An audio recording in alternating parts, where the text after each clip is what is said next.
أعوذ بالله من الشيطان الرجيم.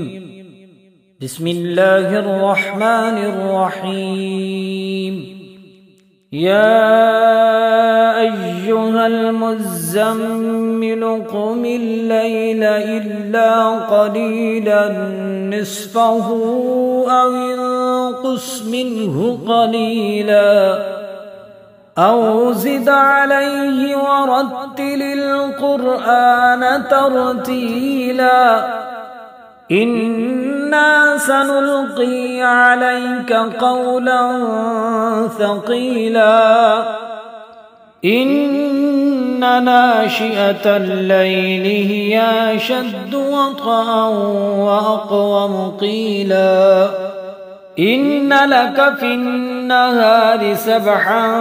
طويلا واذكر اسم ربك وتبتل إليه تبتيلا رب المشرق والمغرب لا إله إلا هو فاتخذه وكيلا واصبر على ما يقولون واهجرهم هجرا جميلا وذرني والمكذبين أولي النعمة ومهلهم قليلا إن لدينا أنكالا وجحيما وطعاما ذا غصة وعذابا أليما يوم ترجف الأرض والجبال وكانت الجبال كثيبا مهيلا إنا أرسلنا إليكم رسولا شاهدا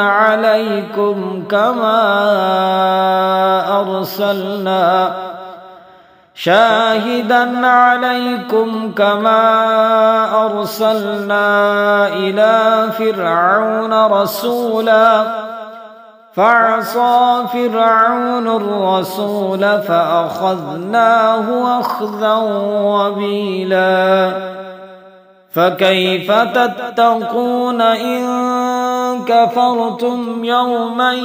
يجعل الولدان شيبا السماء منفطر به كان وعده مفعولا إن هذه تذكرة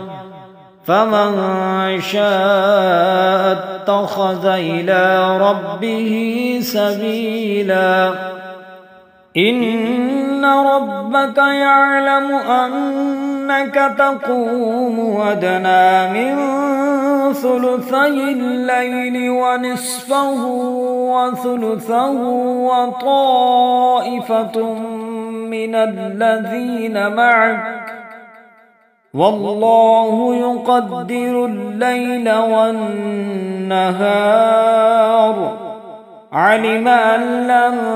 تحصوه فتاب عليكم فاقرؤوا ما تيسر من القرآن علم أن سيكون منكم مرضى وآخرون يضربون في الأرض يبتغون من فضل الله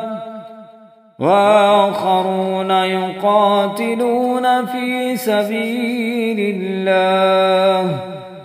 فاقرؤوا ما تيسر منه وأقيموا الصلاة وآتوا الزكاة وأقرضوا الله قرضا حسنا وما تقدموا لأنفسكم من خير